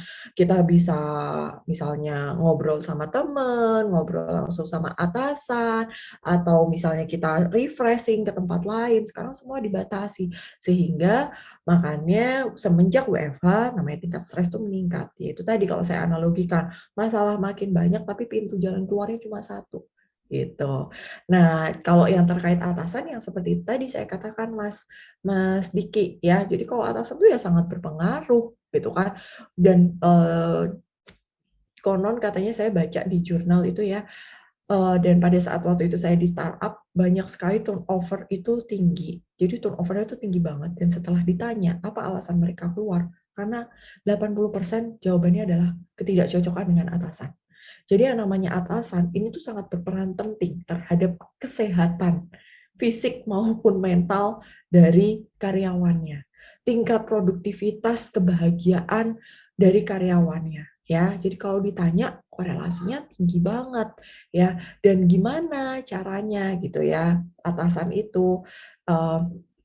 Caranya ya pertama adalah coba deh kita memahami ya bahwa karyawan bawahan kita tuh adalah manusia ya, yang mereka tuh perlu me time, yang mereka itu juga penat loh kalau diajak Zoom terus-menerus gitu kan.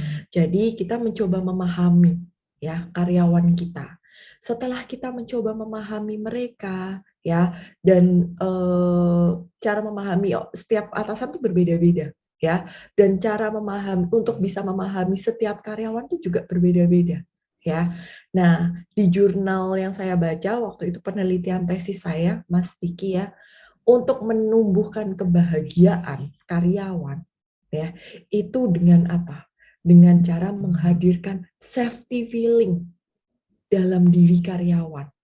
Ya, jadi kalau karyawan itu merasa udah nyaman, udah merasa comfort nih, aku enjoy banget deh di sini, gitu ya.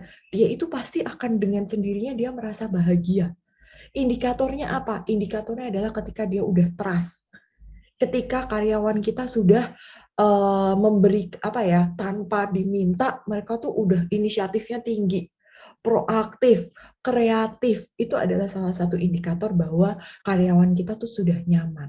Dan katanya ya, dan ini riset yang saya katakan, nggak katanya lagi gitu kan, yang riset yang saya lakukan di tesis saya, bahwa siapa yang bertugas paling besar untuk menghadirkan safety feeling dalam diri karyawan agar karena safety feeling ini merupakan dasar agar karyawan bahagia ya, itu adalah atasan, leadernya ya. Jadi kalau sekarang bapak-bapak ibu atasan yang merasa aduh bawahanku itu ya semenjak WFH pada nggak komit, sulit banget dihubungin, pada hilang-hilangan. Nah, ini silahkan dievaluasi. Bisa jadi karena bawahan kita, subordinat kita belum merasa nyaman dengan kita, belum merasa nyaman dengan lingkungan kerja kita. Nah, kenyamanan ini penting untuk dibentuk. Agar apa? Agar yang namanya komitmen ini akan tumbuh dengan sendirinya. Dan rasa bahagia ini akan tumbuh dengan sendirinya ketika safety feeling ini sudah hadir. Nah, sekarang jadi challenge-nya para Bapak Ibu atasan itu adalah bagaimana bisa menghadirkan safety feeling ya di tengah WFH. Nah, ini nggak mudah. Kita dapat tuntutan dari atasnya lagi untuk project-project atau target-target yang harus dicapai, gitu kan. Nah, bagaimana ini kita bisa mengkomunikasikannya dengan bawahan kita, ya, agar mereka bisa menerimanya dengan baik, dan mereka merasa nggak tertekan, merasa tetap enjoy, ya, dengan sendirinya, dengan semangat, komitmen mengerjakan apa yang menjadi tugasnya. Nah, itu sekarang yang menjadi challenge-nya. Menghadirkan safety feeling di tengah WFH, seperti itu. Gitu sih, Mas Diki, semoga terjawab. Oke, terima kasih Mbak Ina. Ini ada poin menarik dari jawaban Mbak Ina yang relate dengan pertanyaan berikutnya. bagaimana menanggapi gurauan yang tidak penting saat bekerja. Nah, ini mungkin kan being asertif ya. Mungkin Mbak Ina bisa menyampaikan tips-tips kita untuk berbicara asertif, baik itu kepada kolega kita ataupun kepada atasan kita. Ya, baik Mbak. Ini Mbak atau Mas ya? Pak Lasiman, Bapak. Oh ya, Bapak Lasiman. Bapak Lasiman, ini saya sering banget nih saya hadapi pada saat saya dulu bekerja ya. Wah, godaan untuk ngegosip itu tuh tinggi sekali gitu, apalagi perempuan gitu ya. Nah, ini sekarang gimana caranya gitu kan. Nah, itu saya dulu pun juga merasakan hingga di satu titik gitu kan. Saya tuh selalu nggak enak kalau diajak ngobrol, apalagi masih anak baru ya. Saya kalau diajak ngobrol, saya iya-iyain aja, saya tanggepin aja, dan akhirnya tiba-tiba waktu saya habis, pekerjaan saya belum selesai, akhirnya saya harus lembur gitu kan. Dan akhirnya saya ada satu titik yang menjadi turning point saya, gimana caranya agar saya selalu asertif. Ya, menolak dengan baik tanpa menyakiti ketika ada orang ngajak ngobrol gitu kan. Nah, jadi itu Pak yang saya lakukan adalah ketika misalnya kamu tahu nggak ini nih. Oh, saya cuma hanya tanggepin sebentar gitu kan. Oh, nggak tahu, padahal sebenarnya saya tahu gitu. Jadi saya nggak mau membuat diskusi menjadi panjang lebar ya. Mungkin ada jadi agak sedikit berbohong ya, tapi ini jadi white lies, berbohong untuk kebaikan gitu kan. Wah, saya nggak tahu Mbak gitu. Wah, oh iya, kayak gitu ya. Oh iya, ya udah deh Mbak, aku izin dulu ya. Aku harus ada nih pekerjaan yang ini nih gitu. Tips kedua ya, kalau misalnya nih ada atasan, misalnya kita paling nggak enak nih diajak ngobrol sama atasan. Kalau mungkin teman yang sepir atau yang selevel, fine-fine aja. Tapi kalau ada atasan yang ngajak ngobrol gitu ya, tips saya adalah saya tuh kadang-kadang saya kan bawa HP tuh, kemudian saya minta tolong untuk saya chat teman saya untuk manggil saya gitu. Jadi saya minta tolong teman saya untuk manggil saya untuk kemudian nah tolong dong ini bantuin bla bla bla bla bla bla bla gini. Jadi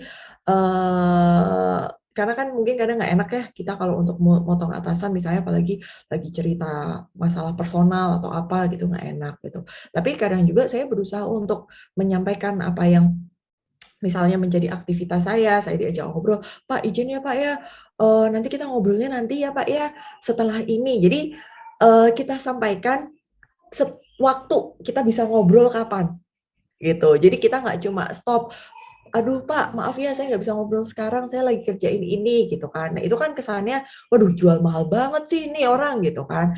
Jadi, kita sampaikan kita bisa ngobrol kapan, gitu kan. Kemudian kita tanggepin dulu sebentar, "Oh gitu ya?" Gitu kan.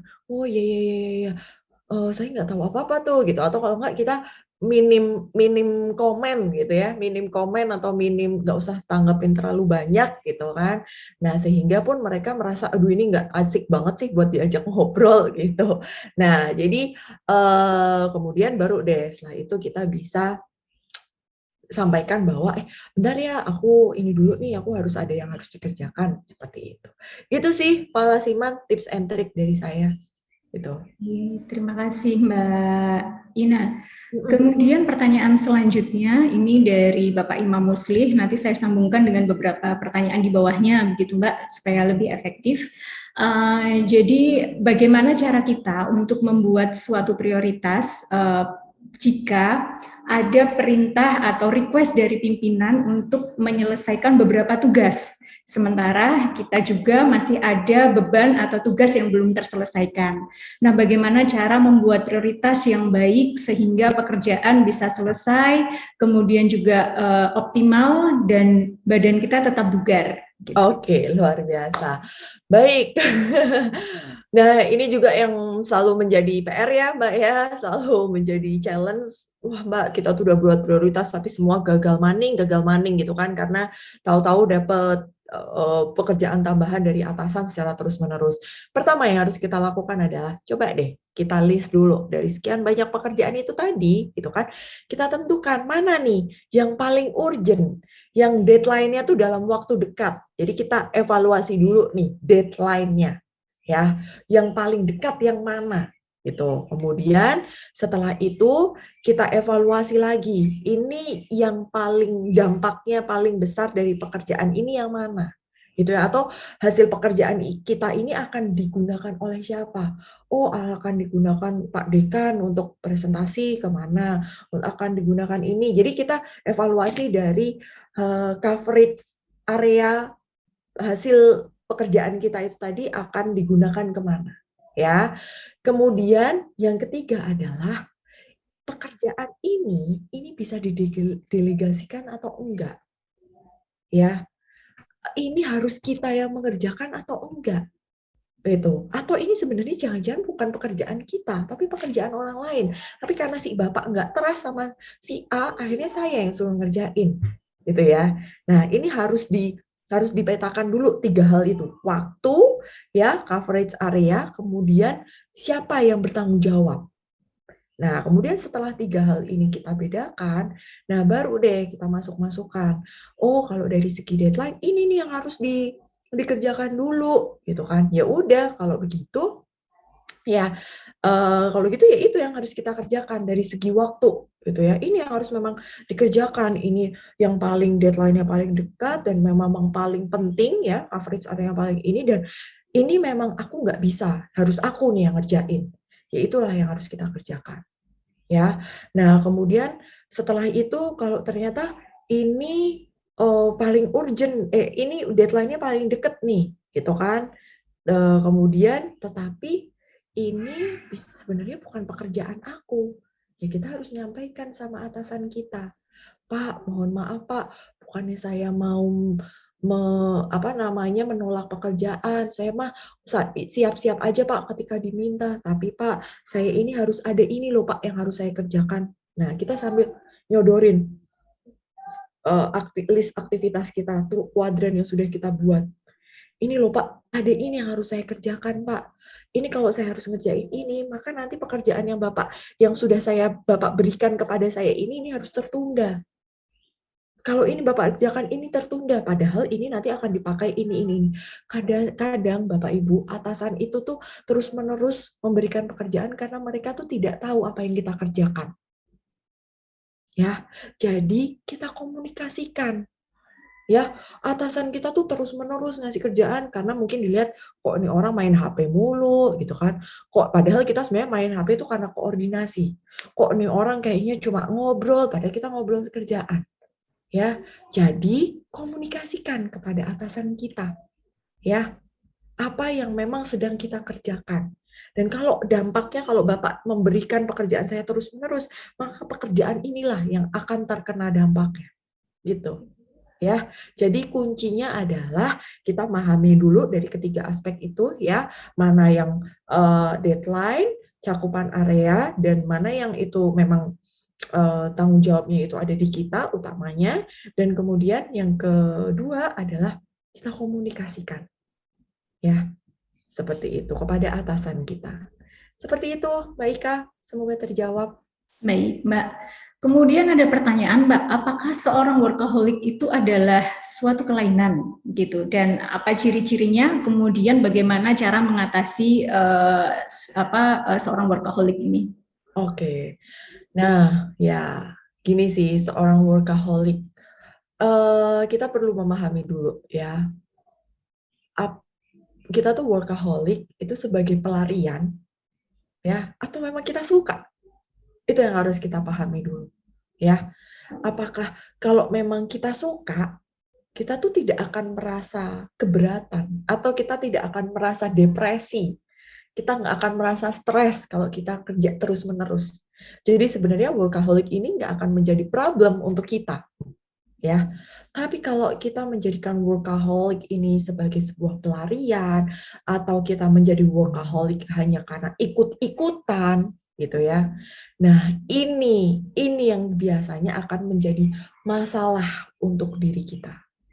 Nah, sehingga sebelum kita gimana ya gini, coba deh pahami dulu ini workaholic karena apa? Memang karena kita suka atau karena apa?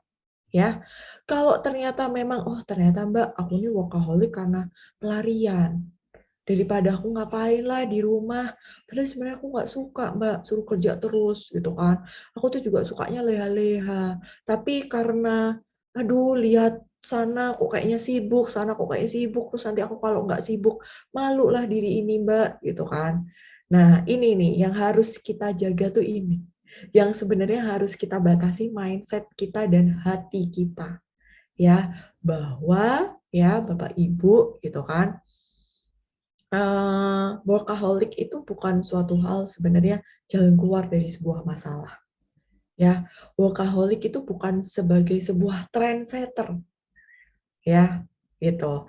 Jadi kita harus tahu apa sih sebenarnya tugas utama kita, fokus kita. Itu banyak kan orang terjebak ke dalam habit workaholic, terjebak ke dalam budaya workaholic karena sebenarnya mereka itu nggak tahu apa yang menjadi tugas utama pokok fokus mereka, ya, dan akhirnya membuat mereka nggak bisa menyusun prioritas dan akhirnya membuat mereka terjebak di dalam budaya workaholic gitu, ya. Mereka terjebak di dalam budaya workaholic. Karena sebenarnya mereka itu nggak tahu, nggak mau, ya. Tapi mereka nggak tahu tanpa mereka sadari, gitu, ya. Sehingga itu yang harus kita pahami terlebih dahulu.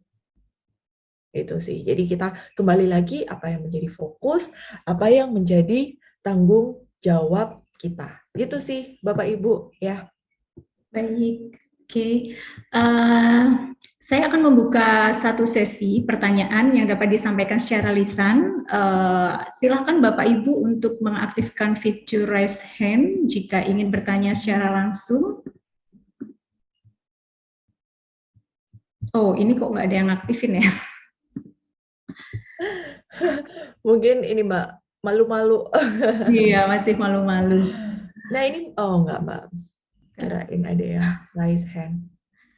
Oke, pertanyaan terakhir Mbak dari Mas Fajar Cahyanto. Bagaimana start to switch dari kondisi yang sekarang yang belum diharapkan ke kondisi yang diharapkan? Oke. Pertama ya Bapak Ibu, sebenarnya yang paling membuat kita kecewa itu adalah ketika kita punya ekspektasi nggak bisa tercapai, ya.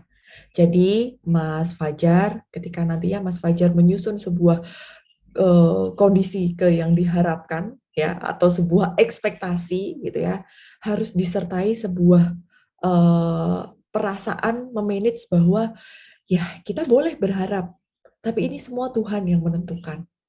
Ya, jadi itu yang harus di-manage terlebih dahulu.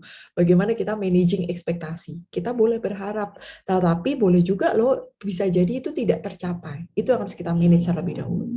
Nah, kalau sarannya bagaimana nih caranya start to switch dari kondisi yang sekarang belum diharapkan ke kondisi yang diharapkan. Start from in the end of mind. Mulai dari apa sih sebenarnya yang ingin kita capai? Banyak orang yang kayak merasa hilang tanpa arah. Aduh, aku tuh kayak nggak tahu, Mbak, apa sih sebenarnya yang ingin saya kerjakan.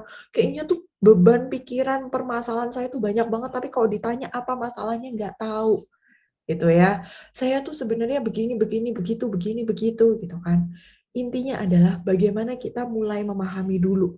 Kita tuh dalam hidup ini tuh pengen apa sih? Apa sih yang ingin dicapai? Mau jadi orang yang seperti apa? Mau menjadi pegawai yang bagaimana? Ingin berkarir yang bagaimana? Itu yang harus kita tentukan. Ya, dari situlah akhirnya kita bisa membreakdown.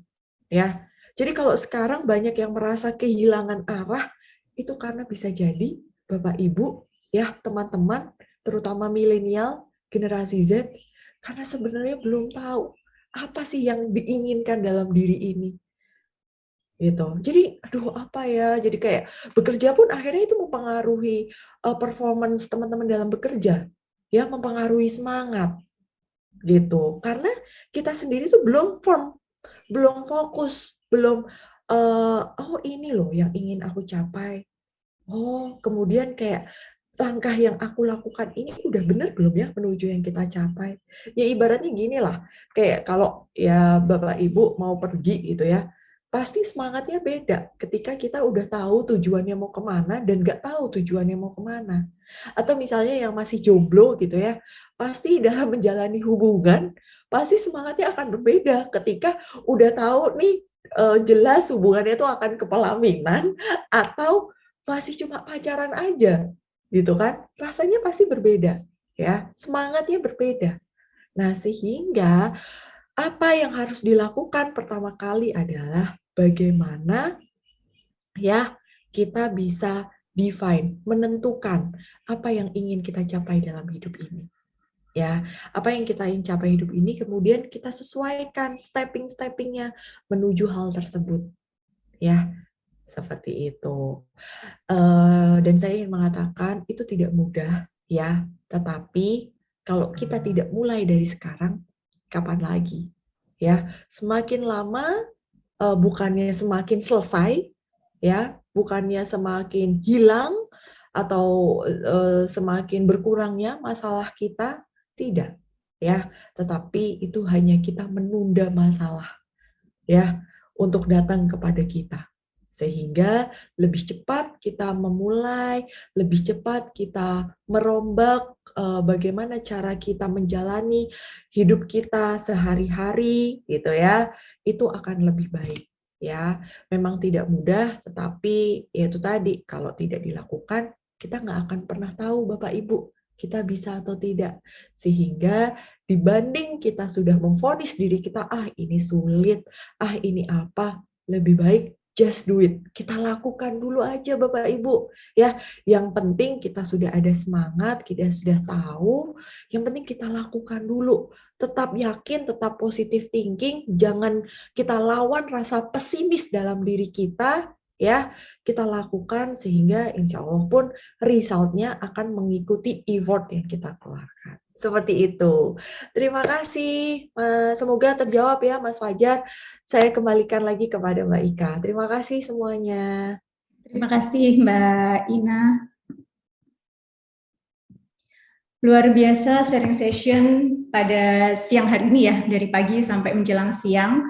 Dari pemaparan Mbak Ina ini dapat kita simpulkan bahwa pengelolaan waktu atau time management adalah sesuatu yang penting, terutama di masa pandemi ini, baik kondisi WFH ataupun WFO itu sama-sama mempunyai distraksi atau gangguan. Nah, kunci utama untuk mengurangi gangguan ini adalah pengelolaan waktu atau time management. Nah, tips sukses untuk mengelola waktu yang tadi sudah disampaikan Mbak Ina, yang pertama adalah fokus, kemudian membuat skala prioritas, menyelesaikan pekerjaan satu persatu. Di sini saya juga ingin meng-highlight kepada, mungkin Mbak Ina juga bisa meng-highlight, menyelesaikan pekerjaan satu persatu ini bukan berarti satu aja, kemudian itu dijadikan alasan ya Mbak ya, untuk menghindari pekerjaan yang lain. Karena bisa, bener banget sih, itu tabiatnya orang Indonesia ya, apapun tuh bisa dijadikan alasan. Iya. Gitu ya Mbak, benar-benar. Menyelesaikan pekerjaan satu persatu sesuai dengan skala prioritas, sesuai dengan timeline-nya yang tadi juga disampaikan oleh Mbak Ina, bahwa kita perlu membuat time lock dan time boxing ya, ketika untuk beberapa kegiatan yang sudah kita lakukan, kita review, kemudian kita evaluasi apa yang perlu kita perbaiki dari pengelolaan waktu yang sudah kita lakukan. Kemudian yang tak kalah penting adalah afirmasi positif di pagi hari. Banyak hal, misalnya mungkin bagi Bapak Ibu ada yang berzikir, kemudian yoga, kemudian juga ada yang olahraga di pagi hari dan sebagainya, yang sesuai dengan kondisi Bapak Ibu semuanya. Dan jangan lupa untuk mengoptimalkan waktu prima kita. Prime time kita itu di waktu apa? Kalau memang oke, saya bisa fokus, bisa kerja di malam hari, silahkan dilakukan sesuai dengan kemampuan masing-masing.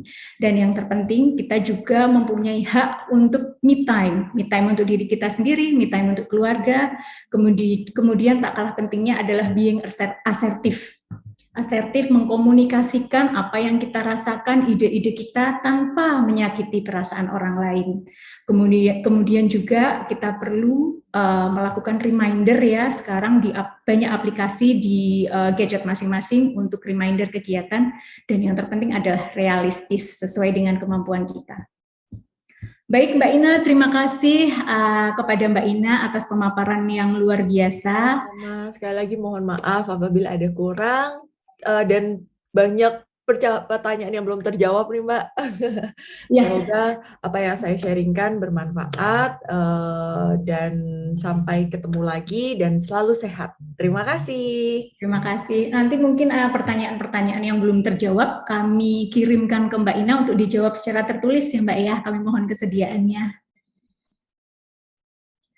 Oke, semoga sharing session pada hari ini dapat memotivasi kita semua dan memberikan sebuah pemahaman mengenai pengelolaan waktu yang efektif dan efisien. Kepada Bapak Ibu yang terhormat, sekali lagi kita beri tepuk tangan yang meriah untuk Mbak Ina dan untuk kita semuanya. Silahkan diberikan reaction virtual ataupun juga boleh memberikan tepuk tangan. Baik, saya Ika selaku moderator, mohon maaf jika ada kekurangan dalam memandu diskusi pada hari ini. Selanjutnya acara kami kembalikan kepada pewara. Mbak Riana, silahkan. Terima kasih.